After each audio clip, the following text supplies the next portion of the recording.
everybody, and welcome to Collider Movie Talk for movie fans. I'm your host, Ashley Mova, and this is the daily show where we give you all the latest news from the world of movies, plus what is going on, a little bit of insight into what it all means. Joining us, as always, is John Campea. Greetings and salutations, everybody. Welcome to the best damn movie-related show on the planet Earth, coming to you from right here at the Collider Video Studios here in Burbank, California. And it's a good thing you guys never see what goes on here before the cameras start to roll. Also here is 6-year-old Kristian Harloff. I sure am. I'm loving this look. It's like It's a good look. It's a mix. It's like you got the athletic thing going on. You got some bling. I try to switch it up. I can't tell if you're about to get me off a murder charge or play piano. Or go into a phone booth and change into a superhero costume. It looks I good. love It's a it. good look. Thanks, guys. Also amazing. here, Mark Ellis. The Mark, give me a bottom line compliment. is her shirt says nachos. It does. Which means I'm in love. Oh, there you have it, ladies and gentlemen. Jeez. Back in 2012, the Tom Cruise film Jack Reacher had modest success, making just under $220 million at the worldwide box office on just a $60 million budget. The film was directed by Cruise's Mission Impossible Rogue Nation director, Christopher McQuarrie, and there has been talk for some time that the pair wanted to return to Jack Reacher for a sequel. Now, according to reports, Paramount Pictures has greenlit the sequel due to the huge success Rogue Nation is enjoying, and the film could start shooting as early as this November for a late 2016 release date.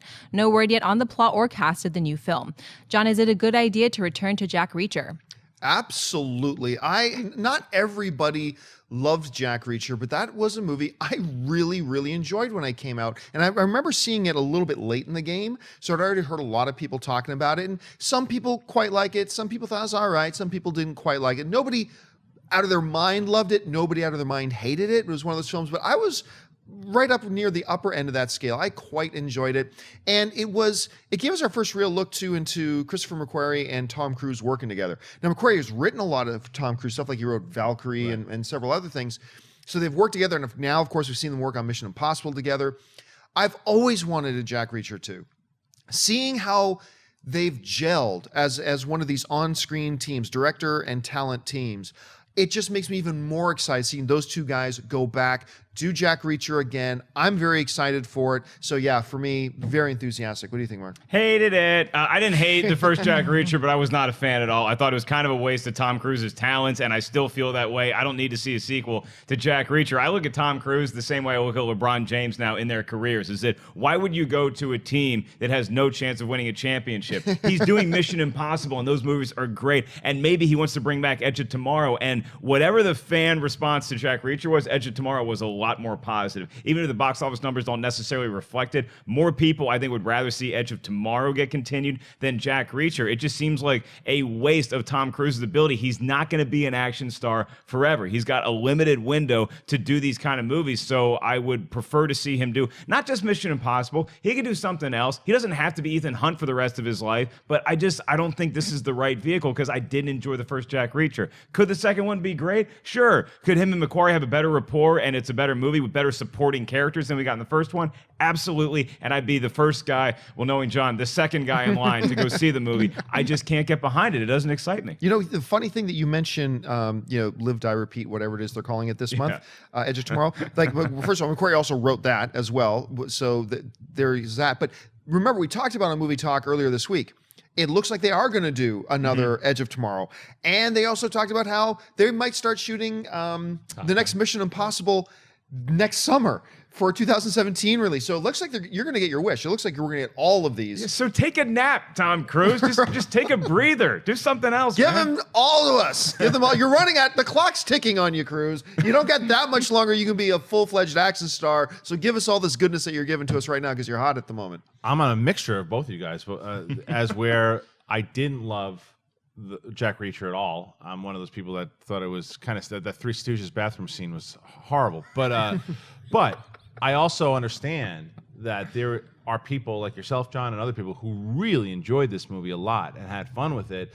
It does make sense to make another one. That's the question on the table. Like, I don't necessarily want to see it, but I do understand how it makes sense, especially the fact that Mission Impossible 4 was so well received by this duo. And you can even say because of Edge of Tomorrow with McQuarrie co-writing that script and then working on another one, going off both your points as well, too, Mark, where you're like, well, he only has so much time left. yeah, you got to do it now, because especially if if that movie had bombed, Jack Reacher, if that movie had completely bombed, then I'd be like, no, what are you doing right now? But it did okay. Yeah. And what I'm kind of curious about, on coming from a standpoint of someone who didn't enjoy the film, I want you to win me over this time. I want you now, because I want to give it another chance, because I've seen what McQuarrie and Cruise can do, director, star together, when it does work. So for everyone, because it seemed universally everyone really loved Mission Impossible Rogue Nation for the most part. So I want to see them do it to where everyone loves it. So I want to see what Jack Reacher, because the novels, people love the books. Yeah. People love the books. I want to see them do that. I don't care if Tom Cruise is 7 inches smaller than Jack Reacher, but this makes sense to me. Now, let me ask both of you guys, because in talking about the things you didn't quite like about the film, you mentioned a lot of the side characters. You mentioned the Three Stooges scene, among other things. What do you guys think just about the character himself, the Jack Reacher character? The character's cool, and that's why Love the the first 20, 30 minutes of the movie, I was locked in. And Tom Cruise is great in the movie. It is not Tom Cruise's fault that I didn't like the first Jack Reacher. I'll watch Tom Cruise in anything, but this just, it didn't, the rest of the film didn't support him enough. And so you could say, oh, maybe it's like a Mission Impossible 2 situation where he was great, but the rest of the movie just didn't help him out. I just don't see why you do this, because $220 million is a great number worldwide, but it's not a Tom Cruise number. It's not something like Mission Impossible, okay? So you don't have to go back and do this one. Having said that, if I just seen Mission Impossible Rogue Nation and I heard that Tom Cruise and that director were going to make a movie called Jack Reacher, that I hadn't seen the first one, That was also an action film. I'd be totally on board Right. with that. I want to see Tom Cruise do action. I just didn't like the first one, so I'm not sure if you can improve on the second one. And you know what Tom Cruise especially has been really good at is listening to critics and fans and stuff too. He's one of those guys that's always been like, okay, let's see what we can fix about the next. What happened with Mission Impossible 2, and when he teamed up,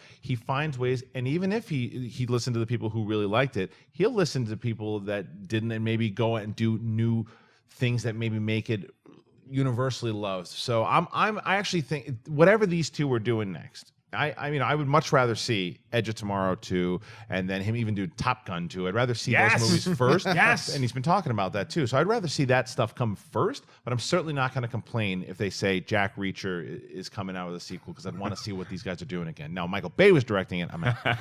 All right, what's next? Get ready to break out your F-bomb counters. HBO has officially confirmed that preliminary discussions have taken place over the idea of turning their once popular TV show Deadwood into a movie. The whispers started when former Deadwood actor Garrett Dillahunt tweeted out the following. So I'm hearing credible rumors about a hashtag Deadwood movie, hashtag everybody pray. Following that tweet, HBO put out the following statement.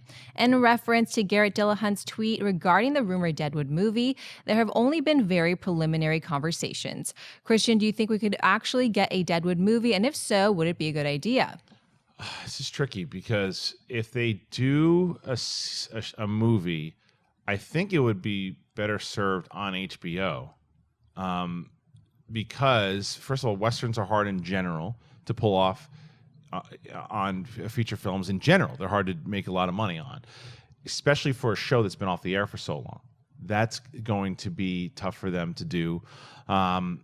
And look at what like Entourage, and Entourage was a show that had a break, didn't do so great. Now this movie could work if you don't try to go after just the audience that was watching it. If you try to make it standalone on its own, if it is a feature film, if it isn't an HBO film, and they're going to put it in as just a standalone feature film, and you cut together a great trailer, this is an uphill battle though, because you have to go against the grain, against making a Western as hard enough as it is when you don't have DiCaprio, Hardy, and Naruto directing it. So it's tough. I think it's better served as a movie on HBO. So I think it'll happen eventually, but I hope that it happens on HBO and not on the big screen. I think this could be cinematically very inspiring. I think this would look really great on a big screen. But that's this thing. Then comes the business case. Couldn't you turn on enough people who were previously fans of the show? But more importantly, whenever you're talking about old TV shows or old IP or anything like that, the question is not can you get the people who used to watch it or used to read it or used to whatever the original source material is. The question is can you get people who didn't used to watch it come out to the theater? That's the question. Now, something like this could look beautiful, and the trailers could kill it. One of the things I loved about Deadwood is one of the same things I loved about Spartacus, and I think I remember hearing that Stephen DeKnight borrowed from Deadwood in this, is their use of language. Because if you watch Spartacus or Deadwood, let's focus on Deadwood. It's incredibly Shakespearean in the Old West, peppered with profanity, like all manner and means of profanity. But it created this really incredible mixture and tone for the show that I was always fascinated, just sitting and listening to it. I felt the same way about Spartacus many times. And that, you put that on the big screen, cut that into a trailer, you get this original cast back, and we don't know if they're talking about a reimagining of it or if they're talking about getting the original cast back. It would be a shame if they didn't get the original cast back. Then I think this is something that could have potential. Could be a massive bomb. Could be a massive bomb. And it's definitely the much safer play to make it an HBO movie. But I think there's some potential here for putting it on the big screen. What do you think, Mark? Well, it's safe to say that if they do put it on the big screen in theaters, it will be rated R. I mean, yes, no question. I was never a regular reviewer of Deadwood, but I popped in from time to time, and it is so profane. You would think you're talking to Ashley Mova off camera. It is that foul of language. And they also eat a lot of beef jerky in that show as well. So it seems like a good idea. It seems like a no-brainer to make this for an HBO film. I'm not sure about the transfer to theaters, because the good news is it's not going to cost that much money to pull off this production, even if you put it out in theaters.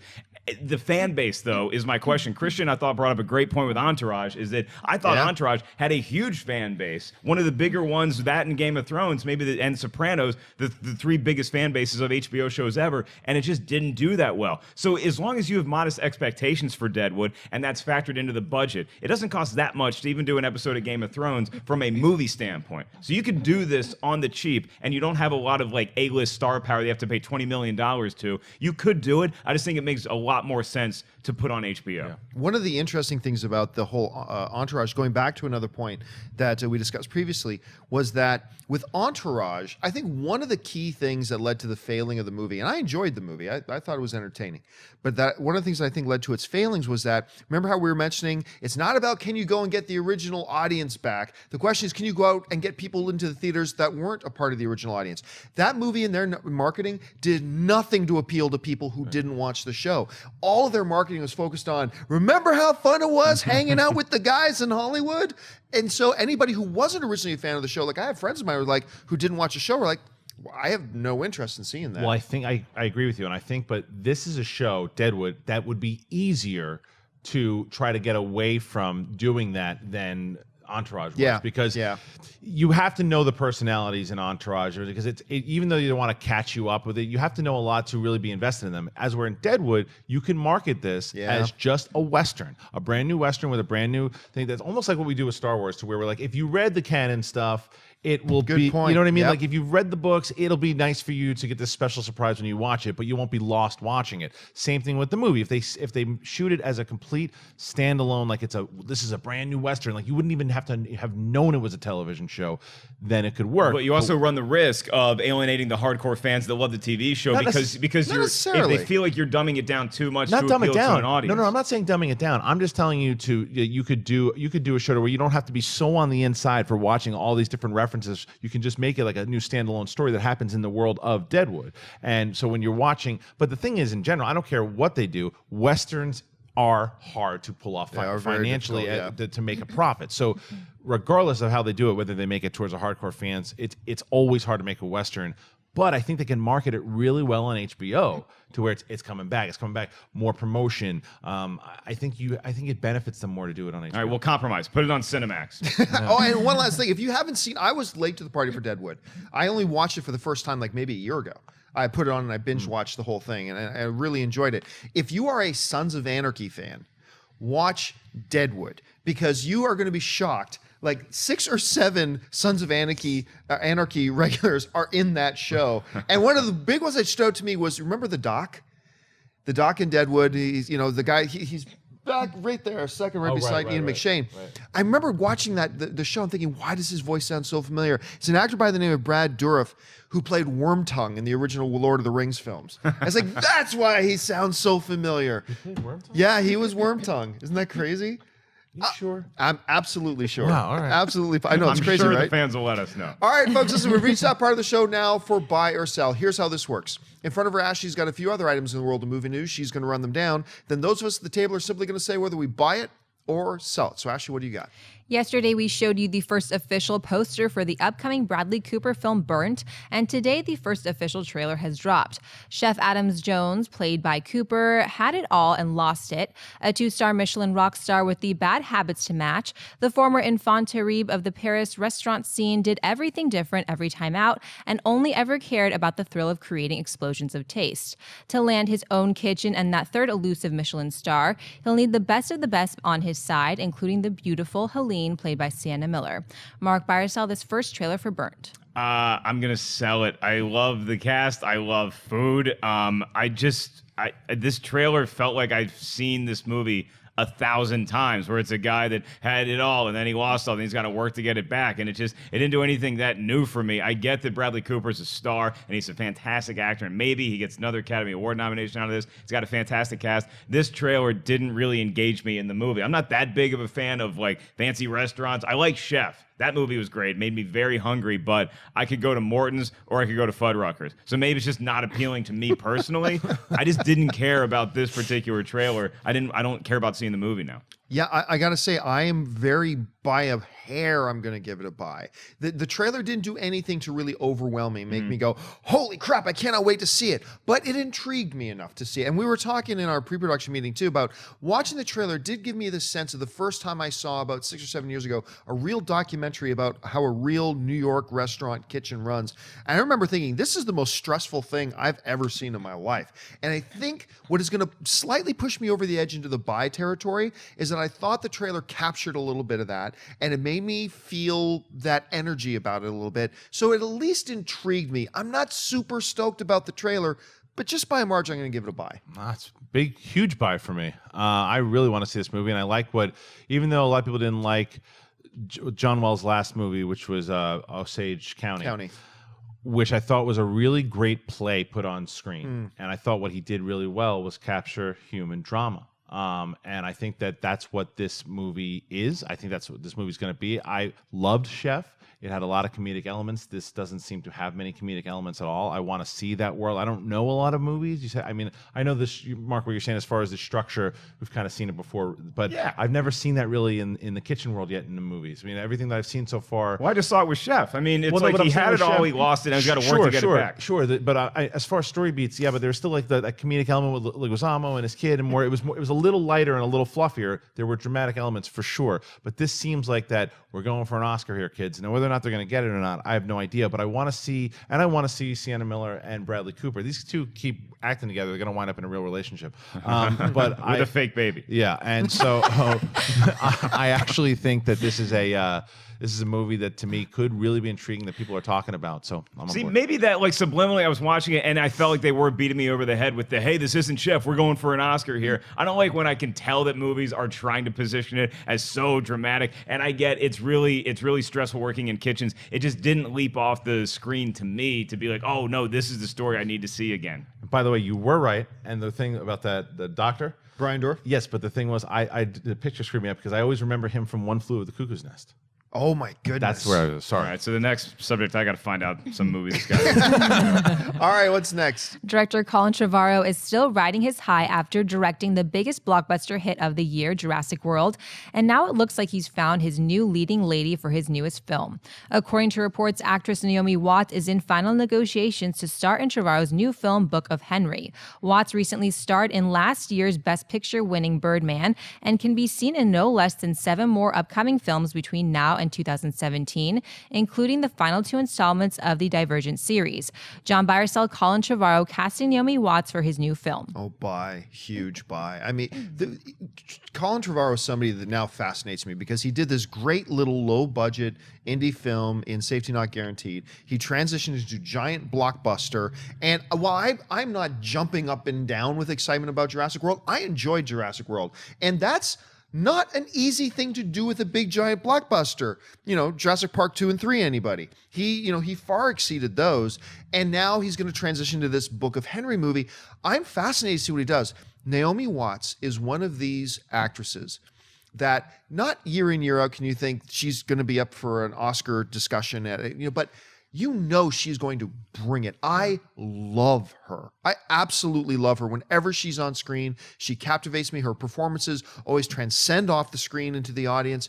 Her performance in Birdman, because of Michael Keaton, and because of some other really high, powerful performances in it, her performance in Birdman totally gets overlooked. And we never talk about Naomi Watts in Birdman. We totally should. She was amazing in that. Put these two together, for me, huge buy. Huge buy for me, too, because Colin Trevorrow is very smart. Yeah. He is very smart. We had a chance to talk to him like about a month ago, and just listening to the way that he approached Jurassic World, and he wasn't just doing it for... Obviously, he knew it was an opportunity that he had to go after, but it was the way that he approached it as a fan, as someone who wanted to kind of follow what came before him. But then he also made it clear that he's also wants to tell stories that he wants to tell, and this clearly is what he wants to do next.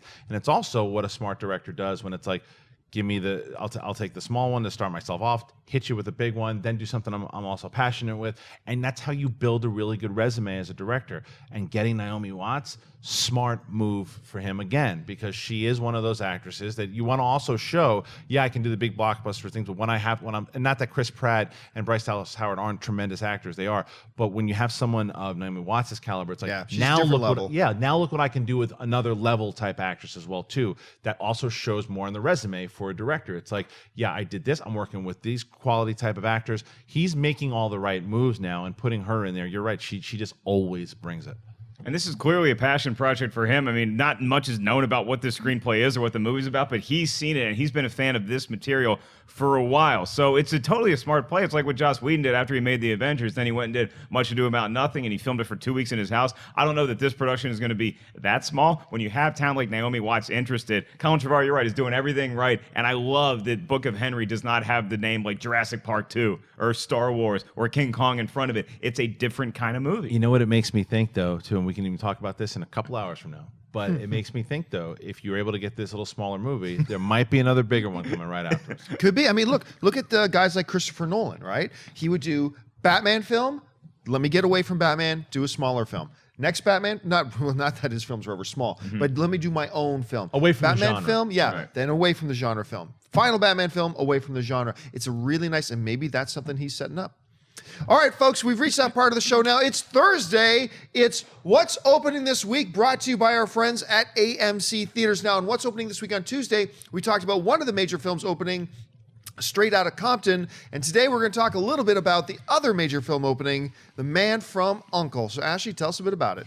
At the height of the Cold War, a mysterious criminal organization plans to use nuclear weapons and technology to upset the fragile balance of power between the United States and Soviet Union.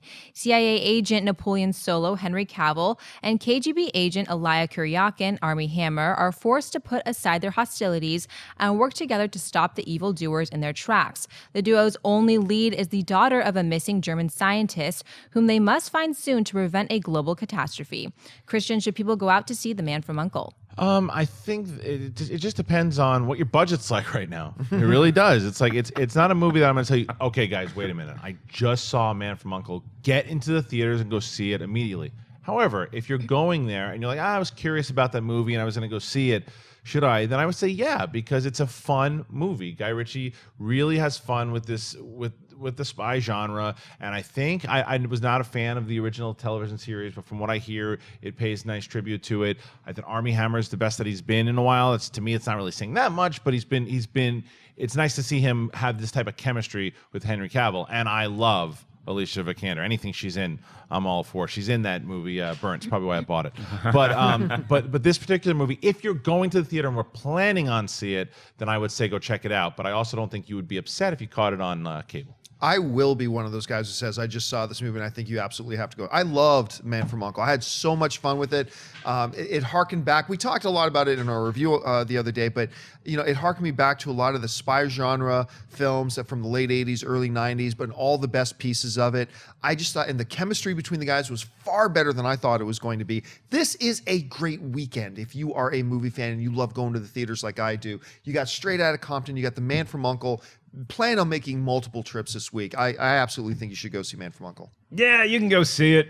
I mean, it's not anything permission. you got to rush out to see, but it's a fun movie. Guy Ritchie, it gets a little style over substance. For my taste, the story didn't factor into the movie as much as I wanted it to, but watching Superman and the Lone Ranger go head-to-head on screen, I wasn't sure I'd be into that, and I was. Their chemistry is fantastic. When you throw Alicia Vikander in the mix, she was so good. It's so much fun. I wish Hugh Grant had more to do in this movie. Agreed. When he's on screen, do not use those opportunities to take a pee, because he's not going to be on there that long, and he's really fun to watch. So sure, check it out. If for nothing else, it will cure your spy hangover from Mission Impossible Rogue Nation and then get you to Spectre in November. It is the year of the spy movie. All right, folks, we reached that part of the show now for Mailbag. Listen, if you've got a topic or a question you'd like us to address on the show, you can email us anytime at collidervideo@gmail.com. Maybe you'll see your question pop up here on Movie Talk. Maybe you'll see it on our Weekend Mailbag show. But for now, let's see what's in the mailbag. So, Ashley, what do we got? Joseph Weeks writes, "Hello, guys. I've been obsessively watching this show for several months now, and I love watching you guys get all extra sweaty. Ooh. I have a two-part question about Fantastic Four. First off, do you guys think that we will ever see a director's cut of this movie, or will we be left eternally wondering what could have been? Secondly, what do you guys think will ultimately happen in the future with this property and franchise?" Those are actually two very interesting questions. If you just get off the giant fanboyism platforms that all of us are guilty of being on from time to time, they're two very fascinating questions. As far as the question about, because a lot of people, I don't know about you guys, a lot of people tweeted me this question over the past week about, could we see a director's cut then? Because we've heard about all the division between the director and the studio. Could there be a director's cut? I feel fairly confident in saying not a chance in hell. This is a studio right now who, for their own reasons, the tweet or whatever, they hate this director. Yeah. And we have a director, for his own very good reasons, hates this studio. And I don't think you're going to see them collaborating to put together what would have been Josh Trank's vision. It's not going to happen. Whether that's a good thing or a bad thing, we'll leave that up to everybody else to decide. As far as the question about, now this is the far more interesting one, about what happens now with Fantastic Four. And it's not as simple as a lot of us make it out to be, like, well, they suck, give it back to Marvel. It's not that simple. Even though probably ultimately that's going to be what's best for this thing. Look, I said this before. I am totally an advocate of other Marvel characters staying with other studios because it gives us more diversity of films. It gives us several cinematic universes. It gives us more movies every year that we can watch because one studio can only make so many films per year. I'm all for that. But in the case of Fantastic Four, can the studio still make money with it? I think the answer is no. This is now 3, if you want to count the Corman thing, 4. But this is 3 strikes in a row. They've botched 3 straight Fantastic Four movies. Obviously, the audience was not willing to forgive it just because it was called Fantastic Four, and the box office results show that. You see behind me, it came in 2nd place to Mission Impossible, which is kind of divine justice, I suppose. I think ultimately what will happen here, this is not my fanboyism saying what should happen, what I think will happen here, Fox can't do this again. They're going to take a massive bath financially on this film, which is not good. I don't think they're going to try it again. I believe what will happen is that the rights will lapse and Marvel will get this property back. So, yeah, will a director's cut happen? No chance in hell, in my opinion, at any rate. What's going to happen with Fantastic Four moving forward, I think Fox just throws their hands up in the air and say, we give up. Anyway, Kristian, what do you think? Well, let's start with the director's cut. I agree with you. I think because this is not a relationship that is going well right now. So I don't. You would think that Fox would be like, no, of course you're never going to see it. That's the version, and we're sticking to the fact that that's what he wanted to do as well too. So you most likely will not see that. However, they are still, and I'm still sticking on the side that you're not going to see it. But I wouldn't be shocked if it's like, we need to try to sell this movie as much as we can. We need to try to sell Blu-rays and digital downloads. Let's just put the director's cut in there as well on the Blu-rays, and they find a way to do it. Now, will that happen? Probably not. But I wouldn't be shocked if that was another way for them to try to make up some money for this fantastic disaster. Now, as far as sequels go, I do think they're going to try hard to make it again because they don't want to lose the rights, because they have X-Men, they have Fantastic Four. There was always a vision to put these 2 properties together because that's all they have, and they can build out their own universe. I think it's mistake. I think it should go back to Marvel. I think Marvel knows what to do with these characters and would do. And eventually, after Phase 3 or 4 or 5, you could start putting them in there, and we'll accept them in 5 to 10 years from now, which is ultimately what I would like to see happen. But I think Fox is going to take another shot. I think they're going to make a lot of money from Apocalypse. I think they'll make money from Apes, and they'll start making some more money. They'll go, let's try one more time. Now, whether or not it's a sequel or another reboot, it's going to be hard as hell, no matter what it is, because if it's a sequel to this fart box, then who knows what's going to happen. But if it's as far as like Fart box. it might be. So just a big box of farts. It sure is. You open it up and you go, whoa, oh, that's definitely what that is. Actually, it's a box in which you fart. Yes. Oh, you Yeah. fart into it. Sure, I can everybody see was the doing it. Fox confusion. goes, I don't like the way you're farting in that box. Let me do it. So anyway, it's going to be tough no matter what. Mark, how do you see this playing out? You know what's interesting is that the Silver Surfer might be a different way into this, because the Silver Surfer is a comic book character that has he's surfed on his own 2 legs He stood, in he the comic surfed. book world forever. I mean, he bent them at the perfect 45-degree angle. So maybe if they wanted to do a Silver Surfer film that's independent of the Fantastic Four, but still is kind of in that universe, and then you can try to tie in X-Men that way. And this is just me being somebody in the studio that's like, I'm trying to salvage this project, because I don't think it should be. I think this should be buried for a while.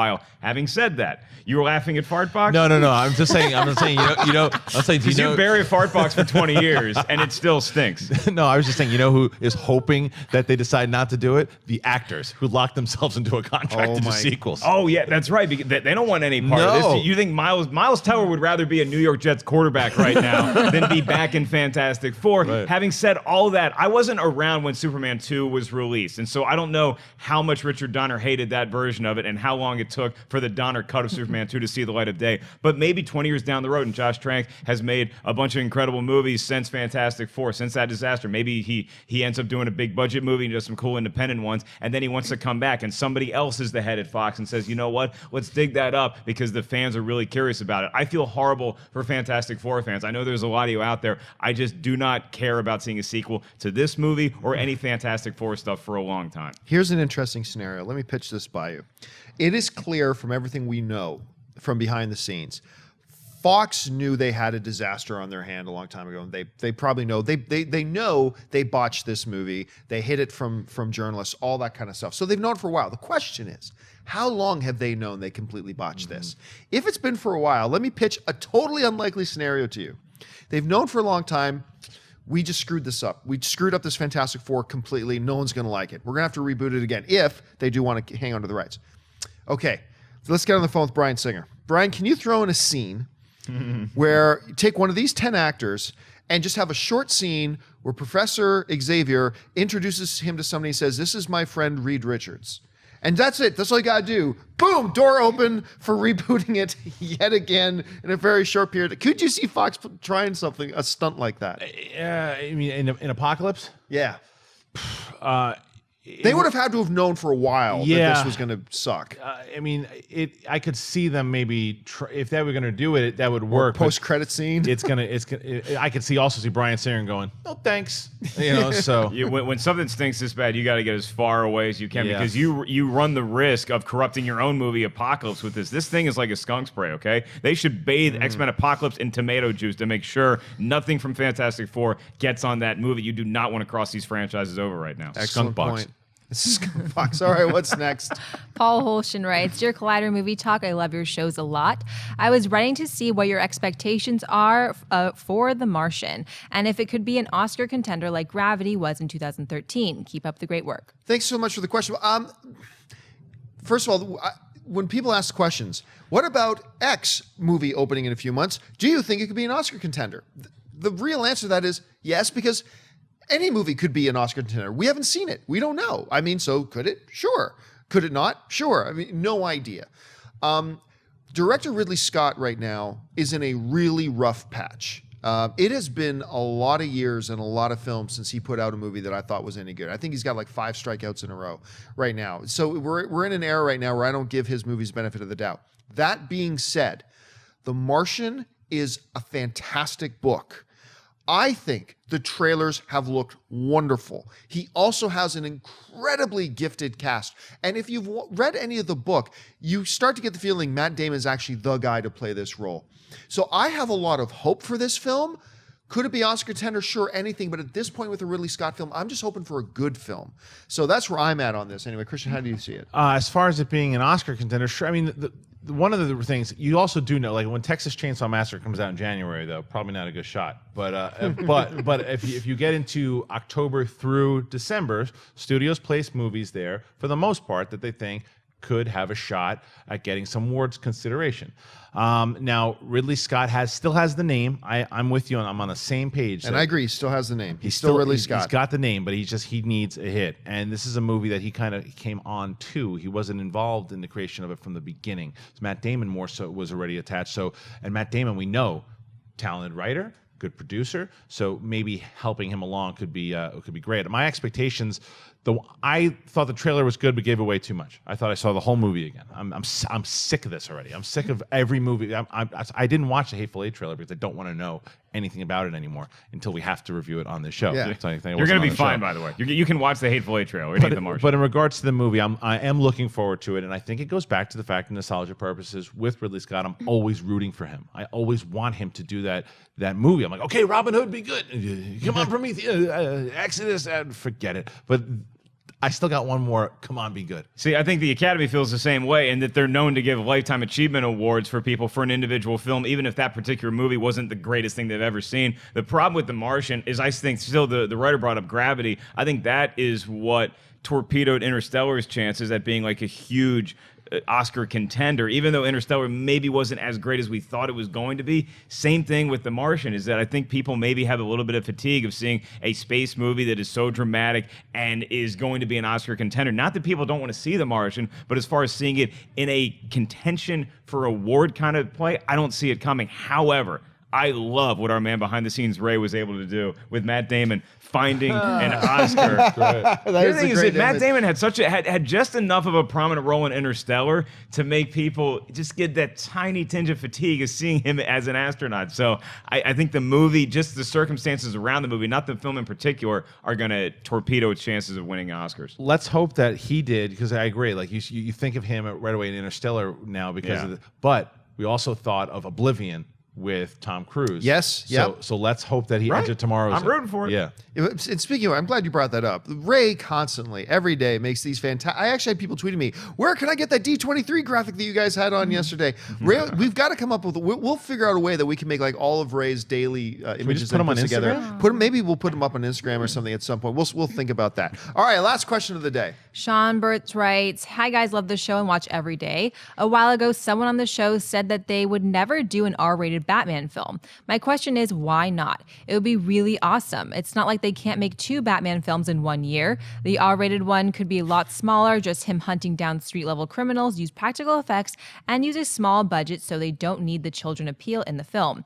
I think it would be really, really, really cool. Would love to hear your thoughts. Thanks, and keep up the awesome work." Thanks a lot for the question, Sean. Utter nonsense.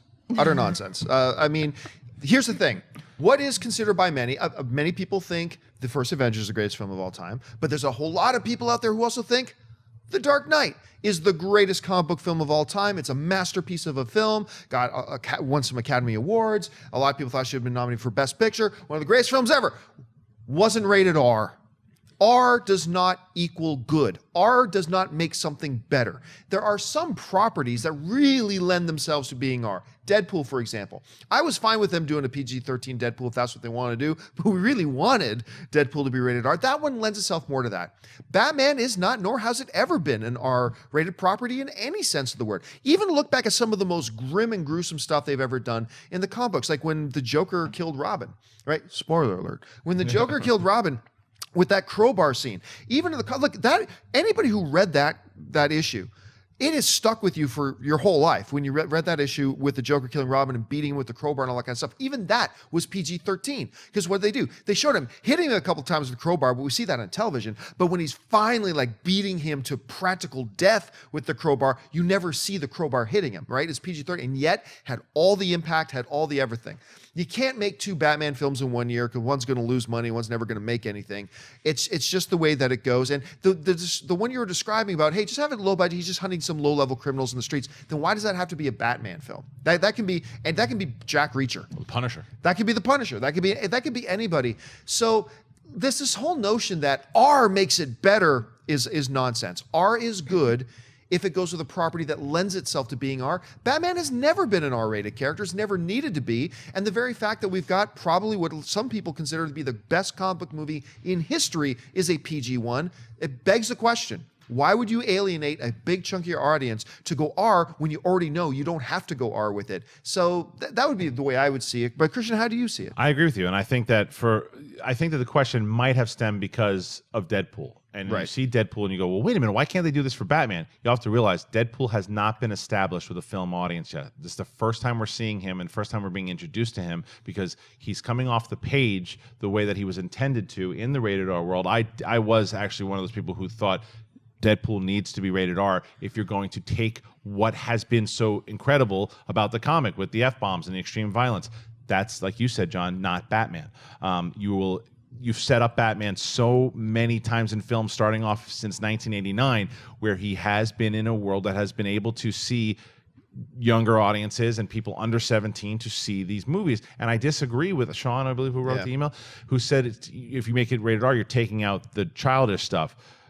Even in the trailer, Batman v Superman, which is going to be PG-13, Batman seems to be breaking someone's neck, one of Superman's guards. That's not kiddish to me. Like most of the stuff that Heath Ledger did in Dark Knight, not kiddish. So you can certainly do PG-13 movies, still get the impact of what The Dark Knight is all about.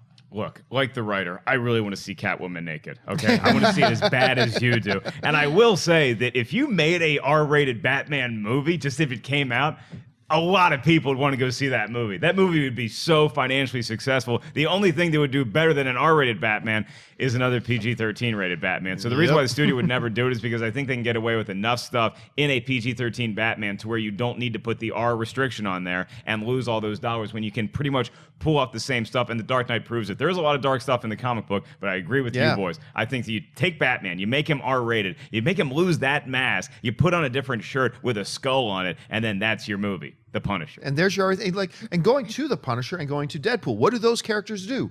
They kill a lot of people. Batman doesn't. Generally speaking, Batman, he has a rule. He doesn't kill people. Not that it's never happened, but generally speaking, he's not going to go out into a street fight with 8 thugs and decapitate 7 of them and pull out the beating heart of the other one like Deadpool will. There's just no need for Batman to be rated R.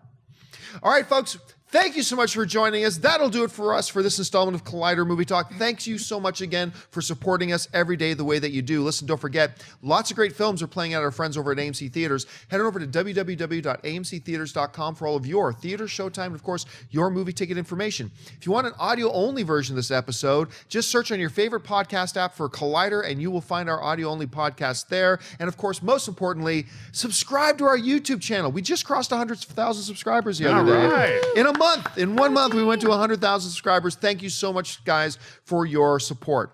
And of course, make sure you bookmark Collider.com. If you want to stay up to date on everything breaking in the world of entertainment, Steve Frosty Weintraub and his crack team of writers over there do a fantastic job of keeping us always up to date.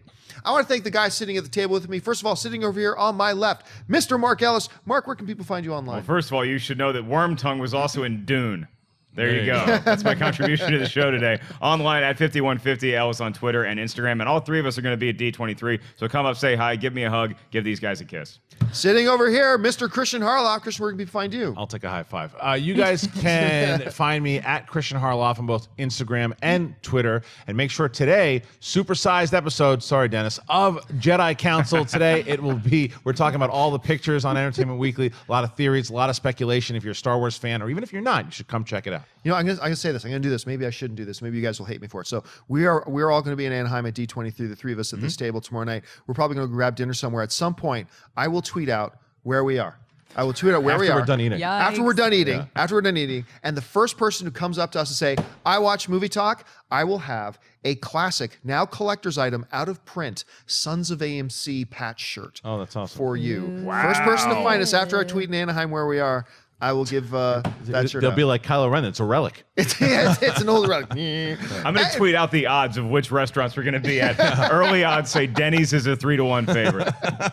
And of course, our lovely host today, a lawyer, Miss Ashley Mova. Ashley, who was fabulous on AMC Family or ABC Family the Thank other you. day with your Pretty Little Liars stuff. thanks, Congratulations John. on that. Thank Where can you. people find you? You guys can come contribute to my fart box on Twitter and on Instagram at Eshimova. Happy Thursday, guys. And of course, you can follow me on the social media networks, just on Facebook or on Twitter. Just follow me at John Campea. That'll do it for us, guys. Thanks so much for your support. And until next time, bye-bye.